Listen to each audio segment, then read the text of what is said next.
This is our new dinghy, and in this video we're gonna deck out this little dinghy with everything a little dinghy could ever want. When you live on a boat, your dinghy is everything. It gets you to land, takes you fishing and diving. You can't live without one. But most people neglect their little dinghies. The most they'll do is give it an engine and call it a day. But not us, because we have a ton of things we want to do to this boat. We're gonna install a 12-volt battery in there, a bilge pump, because, you know, water getting in, it's kind of annoying. A VHF radio, we're gonna mount it.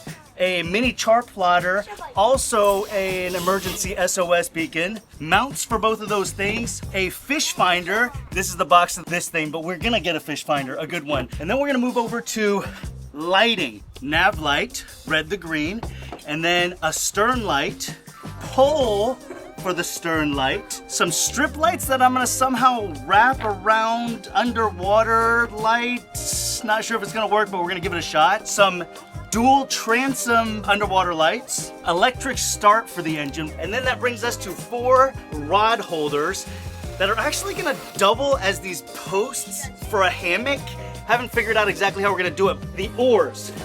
So the oars are designed to mount on the side of the dinghy, but that kind of gets in your way. We're gonna figure out how to mount these underneath the seat, possibly next to the PFDs. This is their swim ladder that goes on this dinghy, and we'll stash this somewhere. Moving right along to the wheels and the bimini. We'll probably start with this because that's the easy stuff. And we've got all this emergency gear. So we've got a flare kit. I've always wanted to shoot one of these off. A rope throw bag, a mini fire extinguisher, first aid kit. These things are a bag that you drop in the salt water and it somehow sucks in fresh water and turns it drinkable. Each of these will make like 1.5 gallons of drinking water. We gotta find a place for the dinghy anchor. Oh, we also have to put the registration numbers on the dinghy. May, come help me. Okay. All right, you grab the wheels, I'll grab the bimini.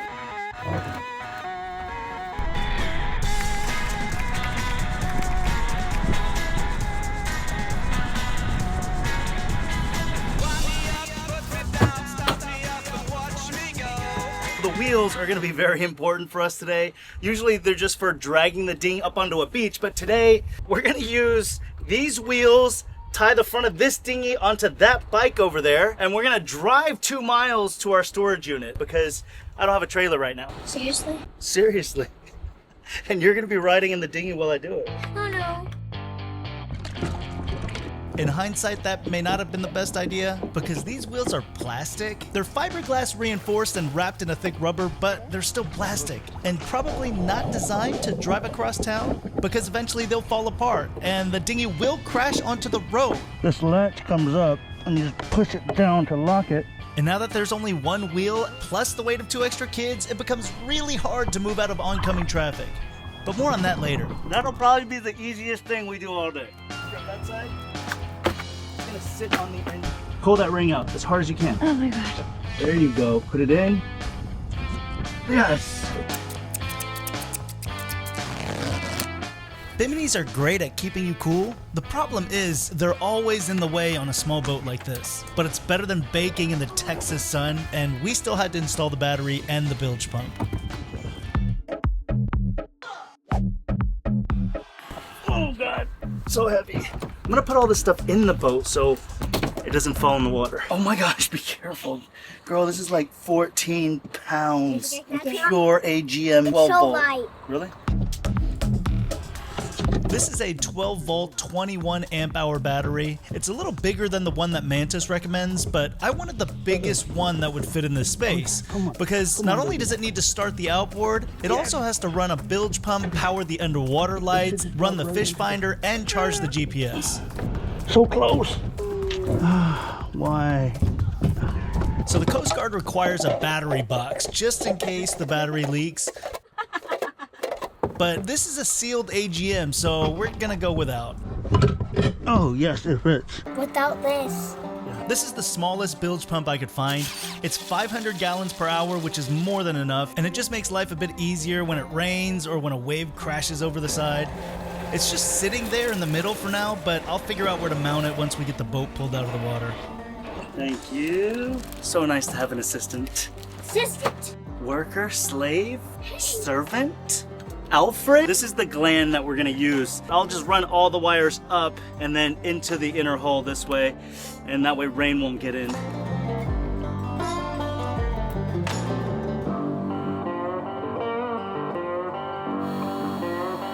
I'm using a toggle switch here because it just feels so cool every time I flip it. It has a rubber cover that screws on that makes it waterproof, but eventually we'll install a float switch. I just need to find one that's small enough. Just a touch bit. We're doing the tachometer next. It should be super simple. I think this clamp just goes over a spark plug and we should be in business.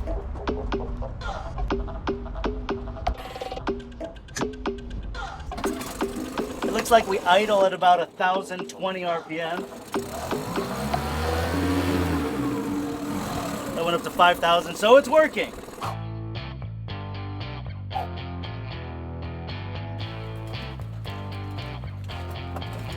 So this bike has this parking brake feature where you flip these levers forward, pull down the brakes, and then it's completely locked in.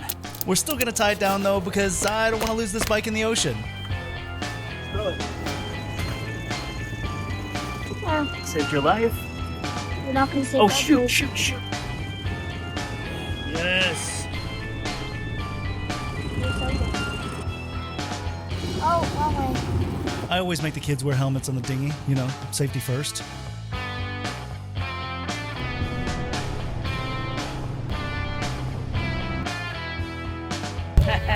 We made it. We're gonna put the engine in the back of the van. We're gonna tow the dinghy to storage. We're gonna stop at West Marine to get a fish finder. Easy.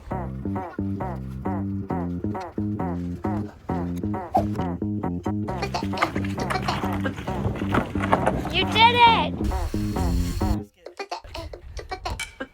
Totally winging it here. I've never installed a hitch on a bike before. Okay, I need your help. I just need you to hold that up like this. We use zip ties for everything, okay? I'm not gonna let this drop. I already got it. The dinghy is pretty heavy. And I have that hitch so far back, it'll just tilt the bike up. 30 pounds of water should do it.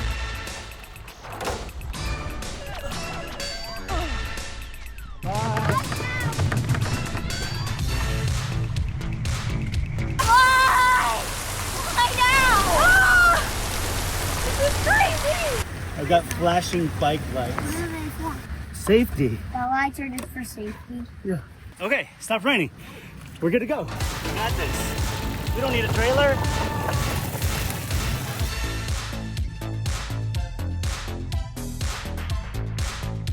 I want to give Moon Cool a shout out for sending us this sweet e-trike. This one's actually called the TK Pro. It's got a really powerful 750 watt motor that peaks at 1,500 watts, which is plenty strong to pull me 220 pounds. I've been dieting, but failing miserably because Mary won't stop making food. A dinghy that weighs about 220 pounds and 2 kids. No problem. This bike has a 20 amp hour battery, so you get about 45 to 75 miles of range if you help pedal along with it. My favorite part is that since it's a trike, you don't have to balance. You literally just prop your feet up and just cruise. There's a car directly in front of me. What is happening? I guess we're going this way. If for some reason you do want to work out, which I don't, there are 5 levels of pedal assist, which actually sense the amount of torque that you're putting on the pedals, and it gives you just a little bit of a boost, so you're always putting in some effort. What was that sound? Still working. This thing also has hydraulic disc brakes in the front and rear. I'm riding one-handed right now, but look. Stops on a dime, even with this dinghy behind us. Oh my God, I gotta take this thing on the road. West Marine is like 2 blocks that way. All right, I'm going for it. I'm gonna give it a little boost.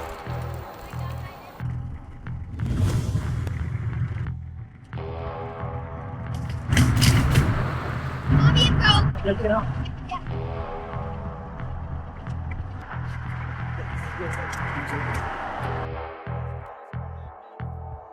West Marine is right over there. I know, it's right there. Why did I have to break here? The tire broke. Okay. Yeah. I'm coming. I don't know where we are. We kind of need you to go borrow a trailer. Okay, gotcha. I'm gonna go get a trailer and then I'll come look for you. Yeah, you can't miss us, okay? There's a Moon Cool trike with rear differential, which means that the back wheels can turn at different speeds. You can do like really tight corners, and then next to it, you'll see the dinghy, and then next to the dinghy, us. Gotcha. You can't miss us. Get out of the street.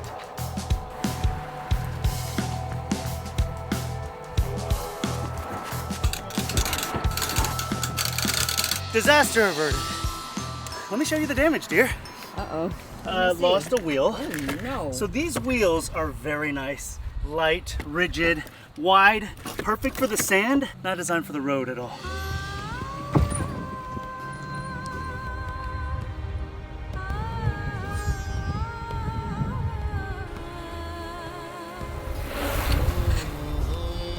This bike came 95% assembled, and all I had to do was pull it out of the box, unfold it, put on the front wheel, connect the handlebars, install the front basket, put on the headlight, which is super bright I might add, adjust the seat, then I had to add the fenders that stop water from flinging up onto your clothes, and connect the cables for the brake lights and the turn signals. If you're in the market for an e-bike, check out Moon Cool at the link below and use code DAVID100 for $100 off at $1,200. And let me try not to get hit by this car.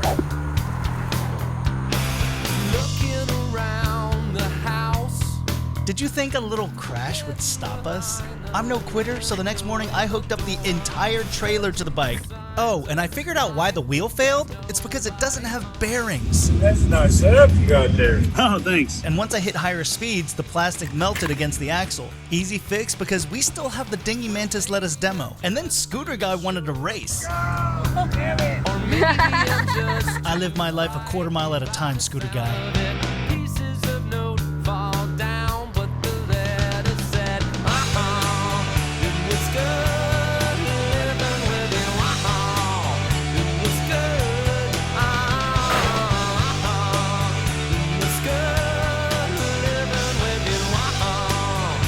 I'm just gonna drop the boat on the ground so it's easier to work on. It's basically indestructible. This is why we got a hard dinghy, so we never have to deal with leaks or worry about popping the inflatable tubes. We have these rolls of bug screen that we're gonna use to cover our hatches, but we haven't had a chance to install them yet, so I use them to prop up the sides of the dinghy so it wouldn't rock back and forth. And now that I've wasted an entire afternoon riding around town with the dinghy, we can finally start working on this underneath area. This is where we're gonna put the oars and the life vests. I've got 3 pieces per oar, and I laid each of them out exactly where they're going to be mounted. I ended up strapping some of the pieces together because I didn't have enough hardware, but each piece is secured with these U-shaped mounts that come with a Velcro strap. It's what Mantis uses to hold the oar on the side of the boat. I just ordered a few more sets, and they work perfectly because they came with these well nuts, which are basically the same thing as drywall anchors, but for plastic.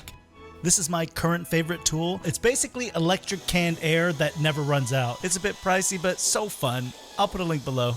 So for the well nuts, you just drill out a 1/2-inch hole, slip in the well nut, and once you start tightening the bolt, the rubber piece inside expands and grips the plastic.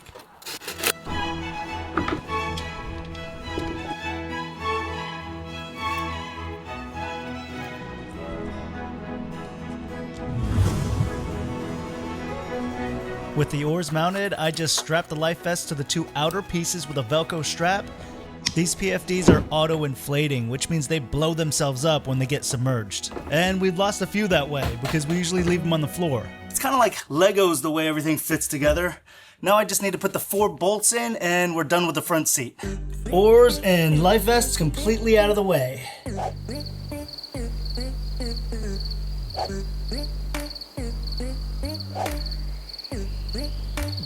The next thing, I'm gonna do something easy. We're just gonna install the nav lights and stern light. It's just gonna be a handle clamp and then a post mount.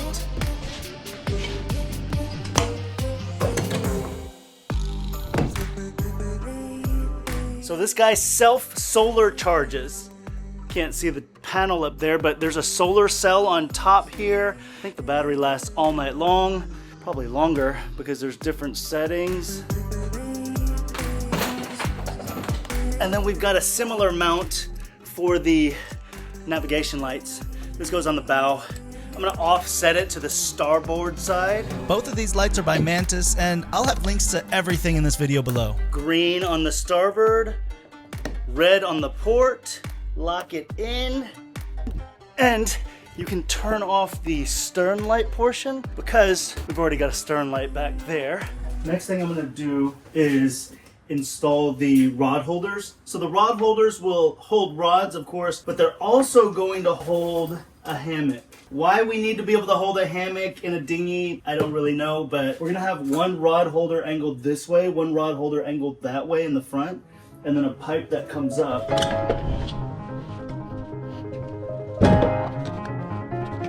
I started out by making an exact cardboard template of the rod holder so I could cut a perfect hole on the first try and slip it in. But it didn't fit, so I had to use a Dremel with a cutting bit to widen it up a bit.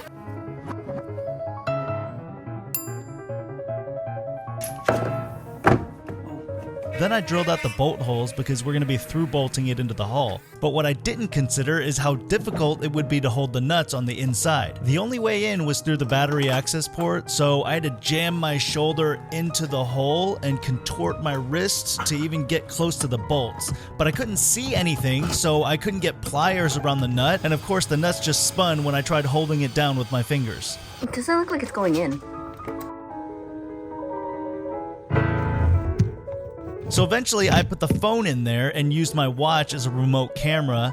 Now I could see what I was doing, but that didn't stop me from dropping all of the nuts inside the hull, which took forever to fish out. Right there. Pull it back. Yes, you got it. Nope. Basically, it was the biggest waste of 2 hours, and I couldn't even reach one of the bolts because my hand just doesn't bend that way. And with only 2 bolts, the rod holder wasn't strong enough to handle the torque of a hammock, so after all that, we ended up scrapping the hammock on a dinghy idea. That was stupid to begin with. Why would I ever want to do that? Not bad. There's like a thunderstorm coming. I'm gonna have to close myself in here. I'm just cleaning this area off right here because we're about to mount the bilge pump. So I'm looking for a hole saw bit that's roughly the size of the bottom of the bilge pump because the idea was to melt and reform the deck using the hole saw as a mold. It took a really long time to soften up the plastic, and it cooled down really quickly, so I was only able to shape it a little bit at a time. And then every time it cooled, it would shrink a little bit. Eventually I figured out the best way to do it was to press the hole saw into the hole as I was heating it up.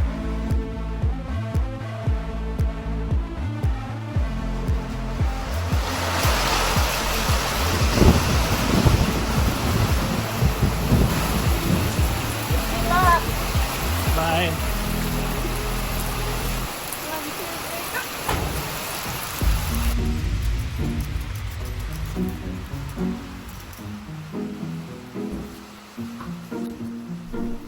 Underwater lights are usually mounted through the hull so you can get the wiring into the boat. But I really didn't want to drill a hole through a brand new boat, so the plan is to use 3M waterproof mounting tape.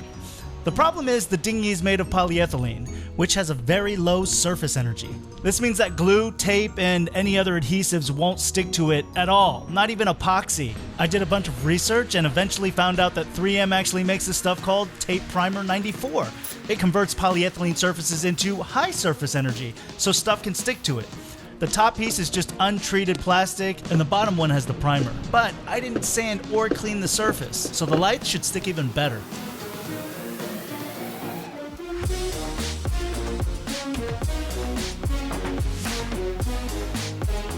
I used cord clips to route the wires up and over the transom, and they came with 3M tape already on them, so I sanded and primed the surface just like with the lights. And they've been sitting in the water for the past few weeks and still holding on.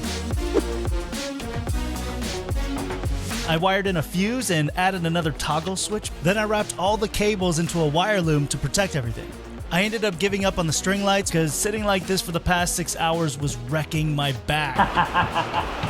It's still pouring rain. I can't talk into the camera because all you would hear is the rain. That's why all of this is a voiceover.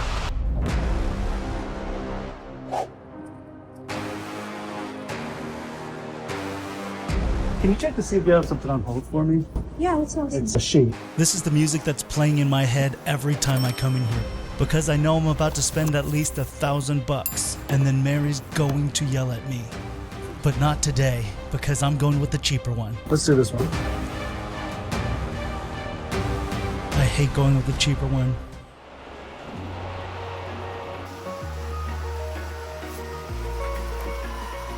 This is my first fish finder. And on this lid is where I'm gonna mount it. But let's start with the harder part, which is where to mount the transducer. I started to take apart the wheel we broke, and it was pretty difficult because everything was melted together. All I want is the fork part. And after half an hour of banging, I finally got the broken wheel off and the axle out. One of the legs was cracked, but we only need one of them. The wheel we broke is gonna end up serving a purpose after all. I swapped out the good wheel with the one leg fork and positioned it roughly where the tip would be just underwater. I had to cut some slots into the leg, and then I was able to attach the transducer. Looks a little ghetto, but I didn't have to drill into the boat under the waterline. I'll clean up the broken leg with the multi-tool back at the boat.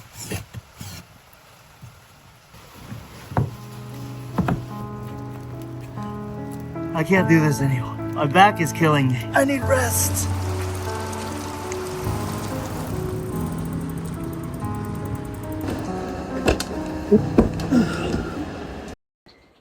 We are back with reinforcements. We're gonna finish installing this fish finder, the mini chart plotter, the VHF radio holder, the cell phone holder, and then we can take this dinghy out onto the water and test it all. The first order of business is to find something to keep the two littles busy, hence the power wheels. Otherwise, they'll start getting crazy and turn the two big ones against us.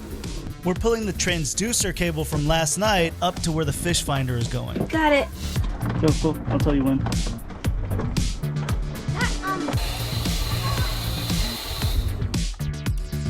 We're using a couple of waterproof glands to get these cables through the hull. These things are just wide enough to let the connector through, but narrow enough to compress against the cable and make a watertight connection when you screw them down. Take this power cable with your left hand, feed it in as far as you can, and I'm gonna grab it from you, okay? Bud, focus. Okay, boo. Okay, so this is the problem in the hole, buddy. Got it. The power cable that came with the unit had a built-in fuse, so all I had to do was add a couple of ring terminals and connect it to the battery. Go hit the power button over there. I'd be tempted. Move your big head. Yes, it's working. What is this for? It helps you find fish. By the way, this fish finder is the Garmin Striker Plus 4. It's pretty basic, and at $160 it doesn't come with any maps, but that's why we're mounting a Garmin 86 SCI Marine GPS right next to it. And that has all the maps. And it also has InReach built in, which is like an emergency locator beacon. Next in line is going to be the handheld VHF radio. Gugs is putting together the mount that was actually 3D printing last night when I was working on the transom lights. I found the design online and it fits our standard Horizon HX890 radio perfectly. You make it look so hard. I purposely picked a 3D print that has perfect tolerances. Look. Out. In.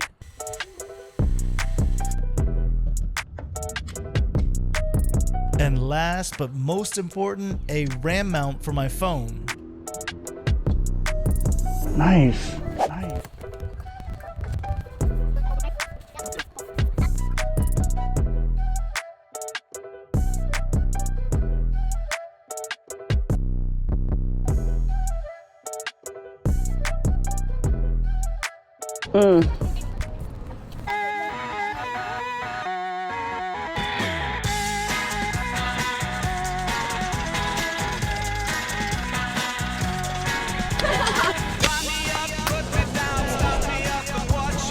I really wanted to get this starter cable installed so we can have the electric start, but I can't figure out where it connects to the outboard.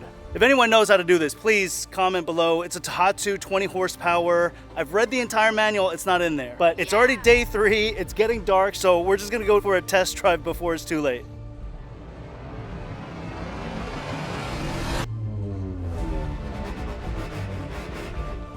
There you go, baby girl.